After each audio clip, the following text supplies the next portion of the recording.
Bonjour à tous, bienvenue dans cette nouvelle vidéo d'analyse fondamentale dans laquelle on va faire le point rapidement sur un ratio essentiel lorsqu'on investit en bourse, à savoir le taux de conversion en cash de l'entreprise. Comme on peut le voir à l'image, j'ai pris LVMH comme référence, une entreprise gérée de main de maître par Bernard Arnault et dont nombre d'entreprises devraient s'inspirer. Je reviendrai en détail sur le taux de conversion en cash de LVMH dans les exemples que je vais présenter ensuite. Comme d'habitude, point important, les informations présentées dans cette vidéo ne constituent aucunement des conseils en investissement, celles-ci ont un but purement éducatif. Alors je vais commencer par définir ce qu'est le taux de conversion en cash, c'est tout simplement le rapport entre le cash flow et le résultat net de l'entreprise. Pour rappel, le résultat net est un résultat purement comptable, facilement manipulable, tandis que le cash flow correspond réellement à l'argent qui est entré dans la poche de l'entreprise, qu'il s'agisse du cash flow opérationnel ou du free cash flow. Ainsi, lorsqu'on calcule le taux de conversion en cash, on souhaite vérifier que l'entreprise convertit bien son résultat net en cash, autrement dit, ses bénéfices en cash. Si cela est le cas, alors tout va bien. Dans le cas contraire, cela peut nous signaler que l'entreprise est en difficulté et il est alors essentiel d'aller creuser le rapport annuel ou les publications trimestrielles de l'entreprise pour comprendre pourquoi il existe une différence importante entre le résultat net d'un côté et le cash flow de l'autre. Alors idéalement, ce qu'on souhaite voir, c'est un taux de conversion en cash élevé et stable au cours du temps. On verra ça dans les exemples que je vais vous présenter juste après. Alors lorsqu'on calcule le taux de conversion en cash, on a généralement trois cas de figure. Premier cas de figure, à l'écran, lorsque le cash flow est très inférieur au résultat net, ce qui est le cas ici, alors cela est problématique. Cela nous indique que l'entreprise n'est pas forcément très qualitative. En effet, l'entreprise génère un résultat net positif, éventuellement très positif, alors même que le cash flow est lui relativement faible. Et ça, c'est potentiellement un signal négatif quant à la capacité de l'entreprise à convertir son résultat net en cash. Deuxième cas de figure ici, lorsque le cash flow est environ égal au résultat net, alors cela est très bien et nous indique que l'entreprise est potentiellement qualitative. Et donc ici, on aura un taux de conversion en cash relativement élevé, généralement égal ou supérieur à 80%. Troisième cas de figure, lorsque le cash flow est supérieur au résultat net, c'est excellent et là encore, cela nous indique que l'entreprise est potentiellement qualitative. Alors ça, c'est le cas lorsque le résultat net est très positif et lorsque le cash flow est encore plus positif. Cela est moins le cas lorsque le résultat net est très faible, voire négatif, et que l'entreprise génère un cash flow positif. Dans tous les cas, on attachera toujours plus d'importance au cash flow de l'entreprise et en particulier au free cash flow qu'au résultat net. Alors je vous ai mis ici une première formule qui permet de calculer le taux de conversion en cash sur base du cash flow opérationnel. Donc la formule est la suivante, taux de conversion en cash égale cash flow opérationnel divisé par résultat net. En effet, on veut connaître ici le rapport entre le cash flow opérationnel d'un côté et le résultat net de l'autre. Et puis il existe une formule beaucoup plus conservatrice qui se base sur le flux de trésorerie disponible, le free cash flow, et non plus sur le cash flow opérationnel. Et donc la formule est la suivante, taux de conversion en cash égale flux de trésorerie disponible divisé par résultat net. Ici, on veut comprendre le rapport entre le free cash flow d'un côté et le résultat net de l'autre.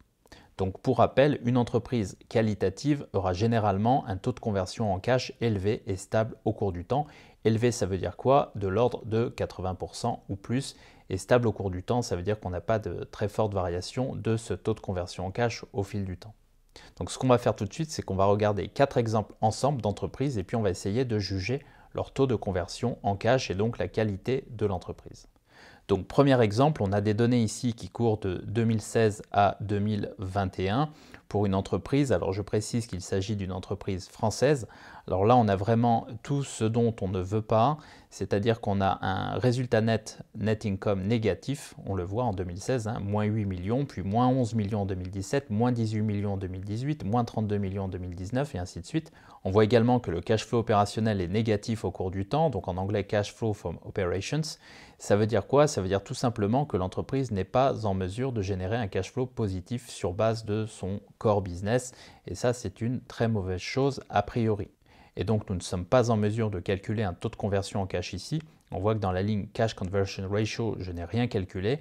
Et donc, au final, ça nous dit quoi? Ça nous dit que cette entreprise est une entreprise qui ne fait pas de bénéfices, qui fait des pertes. On le voit au niveau du résultat net, du net income. Et on voit que l'entreprise n'est pas en mesure de générer un cash flow positif sur base de son core business. On le voit dans la ligne Cash Flow from Operations. Au final, on n'est pas en mesure de calculer un taux de conversion en cash. Et donc, la conclusion, c'est que c'est plutôt un dossier à fuir. Alors quand je dis un dossier à fuir, ça veut dire que, on le voit tout de suite, ce n'est pas un dossier qualitatif, c'est un dossier de type spéculatif et donc l'entreprise en question est l'entreprise Navia ici. Bien entendu, ça veut dire quoi? Ça veut dire que lorsqu'on est un investisseur à long terme, on aura tendance à fuir ce genre de dossier. Bien entendu, si on a une petite poche spéculative au sein de son portefeuille, on peut éventuellement prendre un ticket, mais c'est plutôt comme un ticket de loto et non pas comme un ticket qui a de fortes probabilités d'être un ticket gagnant. Alors je vous ai mis un deuxième exemple ici, je vais vous révéler le nom de l'entreprise juste après. On se rend compte ici qu'on est en mesure de calculer le taux de conversion en cash, que ce soit un taux de conversion en cash basé sur le cash flow opérationnel en haut ou un taux de conversion en cash basé sur le free cash flow en bas. Alors la première chose qui saute aux yeux au niveau du résultat net, donc net income en anglais, c'est que celui-ci est relativement volatile au cours du temps, il est même négatif en 2020. Ce premier élément nous indique que cette entreprise est potentiellement une entreprise cyclique avec des résultats qui évoluent au cours du temps et notamment un résultat net qui évolue fortement au cours du temps, tantôt fortement positif, tantôt fortement négatif. Alors lorsqu'on se focalise sur le taux de conversion en cash calculé sur base du cash flow opérationnel, donc cash flow from operations en anglais, on voit que celui-ci est extrêmement positif au cours du temps et on voit surtout que la moyenne que j'ai calculée à droite, donc en anglais mean, est de 240%. On voit ici l'encadré en vert à droite dans ce tableau. Ça veut dire quoi? Ça veut dire tout simplement que le taux de conversion en cash calculé sur base du cash flow opérationnel est extrêmement positif, supérieur à 100%. Ça veut dire que le core business de cette entreprise est très bien géré. Ça, c'est un premier élément, même si cette entreprise est potentiellement une entreprise cyclique. Cependant, et je pense que c'est un élément essentiel, et c'est pour ça que de mon côté, je préfère calculer le taux de conversion en cash sur base du free cash flow et non pas du cash flow opérationnel, on voit que la moyenne de ce taux de conversion en cash sur base du free cash flow n'est que de 33% au cours du temps. C'est une moyenne relativement faible et donc on n'a pas affaire ici à une entreprise dite qualitative, en tout cas qualitative au sens d'un investisseur à long terme. Et ceci s'explique bien entendu par le fait que cette entreprise est une entreprise cyclique. Alors, cyclique ou sensible, ça veut dire quoi? Ça veut dire que cette entreprise va évoluer en fonction de la conjoncture. Et donc, c'est une entreprise qui va fortement dépendre de l'évolution macroéconomique. Enfin, lorsqu'on se focalise sur les années 2013, 2014, 2015, 2016, on peut voir que le résultat net de l'entreprise est positif. On le voit, 8 milliards 2 quasiment en 2013, 3 milliards 4 en 2014, 4 milliards 6, 4 milliards 7 si j'arrondis en 2015 et 5 milliards 8 en 2016. On voit pour autant que le free cash flow, lui, est négatif. Ça veut dire que d'un côté, on a un très beau résultat net, ce qui laisse penser que l'entreprise performe très bien, que l'entreprise génère des profits, alors que de l'autre, l'entreprise a un free cash flow négatif. Ça veut dire qu'en fait, elle dépense plus qu'elle ne fait rentrer de cash dans ses poches et donc dans ses caisses. Au final, le taux de conversion en cash est négatif, on le voit en 2013, moins 11%, moins 17% en 2014, moins 102% en 2015 et moins 26% en 2016, ce qui nous fait au final une moyenne sur 10 ans de 33%, ce qui est relativement faible et donc ce qui nous indique que cette entreprise n'est pas une entreprise qualitative, en tout cas pour un investisseur de long terme. Encore une fois, c'est une entreprise qu'on va jouer plutôt comme une entreprise cyclique, ce qui veut dire qu'on va plutôt essayer d'acheter ce type d'entreprise en bas de cycle et on va essayer de revendre ce type d'entreprise en milieu de cycle ou éventuellement en haut de cycle si on est un petit peu chanceux. Et donc cette entreprise est l'entreprise Total Energy et donc ce dossier au final est un dossier plutôt cyclique, sensible et donc un dossier qu'on est censé entrer en bas de cycle et revendre en milieu ou en haut de cycle. Alors je vous ai mis ici un troisième exemple, toujours avec des données allant de 2012 à 2022. J'ai calculé la moyenne à droite de ce tableau. On voit ici qu'on a un résultat net relativement stable au cours du temps et même croissant en 2018, 2019, 2020, et puis un résultat net qui chute à nouveau en 2021, d'abord une petite baisse et puis en 2022 une très forte baisse de ce résultat net. On voit par ailleurs que le cash flow opérationnel est lui très positif avec un taux de conversion en cash de 180% lorsqu'on s'appuie sur ce cash flow opérationnel. C'est un très beau taux de conversion en cash sur base du cash flow opérationnel. Le problème cependant, c'est que lorsqu'on s'appuie sur le free cash flow, l'approche que je préfère de mon côté, on note qu'à partir de 2022, on a un free cash flow extrêmement négatif alors même que le résultat net est lui extrêmement positif. Et donc au final, on se retrouve avec un taux de conversion en cash négatif de 120% en 2022. Ce qui vient bien entendu faire chuter la moyenne du taux de conversion en cash, puisque lorsqu'on regarde celui-ci au cours du temps, on avait plutôt des données élevées. Lorsqu'on regarde le taux de conversion en cash sur base du free cash flow, on voit qu'il est de 64% en 2012, donc ça c'est relativement moyen. Puis ça passe à 104%, ça c'est très bien, 88% c'est très bien, 102% très bien, 118% très bien, etc. Et on voit que ce taux de conversion en cash sur base du free cash flow chute en 2021, puis très fortement en 2022. Et on voit que ça impacte fortement la moyenne avec un taux de conversion en cash moyen de 69% au cours des 10 dernières années, ce qui est relativement moyen. Et donc on note ici une très forte détérioration au niveau de ce taux de conversion en cash. C'est plutôt un dossier qu'on a envie d'éviter. Et donc ce dossier, c'est clairement un dossier en voie de dégradation et ce dossier, c'est tout simplement le dossier Intel. Pour ceux qui ont suivi un peu l'évolution du cours de bourse au cours des derniers trimestres, on a une très forte chute du cours de bourse d'Intel. Alors ça ne veut pas dire que l'entreprise ne sera pas en mesure de se reprendre, ça c'est une possibilité. Ça veut juste simplement dire que le dossier n'est plus aussi qualitatif qu'il l'était par le passé et donc il faut faire attention justement à l'évolution de ce taux de conversion en cash. Et puis enfin, je vous ai mis un quatrième et dernier exemple. Alors là, c'est vraiment le modèle d'une entreprise très qualitative. On va le voir ensemble. On voit ici en 2012 que le résultat net, donc net income en anglais, est de 3,4 milliards.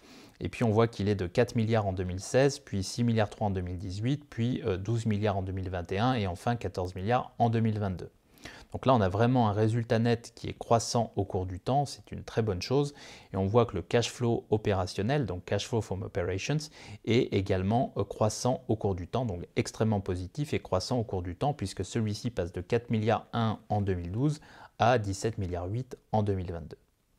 Donc ça, c'est une très bonne chose. Et lorsqu'on calcule le taux de conversion en cash sur base du cash flow opérationnel, on voit que celui-ci est en moyenne de 144%, ce qui est un très beau taux de conversion en cash sur base du cash flow opérationnel. Lorsqu'on s'intéresse maintenant au rapport entre le free cash flow et le résultat net, je vous rappelle que c'est une formule plus conservatrice et de mon côté c'est la formule que je préfère, on voit que la moyenne de ce taux de conversion en cash est de 97% au cours des 10 dernières années, à savoir un taux de conversion en cash extrêmement élevé et stable au cours du temps. Alors stable pourquoi? C'est ce qu'on voit ici, on n'a pas de très forte chute du taux de conversion en cash sur base du free cash flow, à l'exception de 2014, on voit que celui-ci passe de 84% en 2013 à 49% en 2014. Pour autant, en moyenne, ce taux de conversion en cash est extrêmement élevé et relativement stable au cours du temps. C'est une très bonne chose et ça veut dire que cette entreprise est une entreprise extrêmement qualitative. Au final, cette entreprise est l'entreprise LVMH et donc il s'agit d'un dossier qualitatif. Et on peut voir ici que le taux de conversion en cash, notamment celui basé sur le free cash flow, est un bon indicateur de qualité du dossier.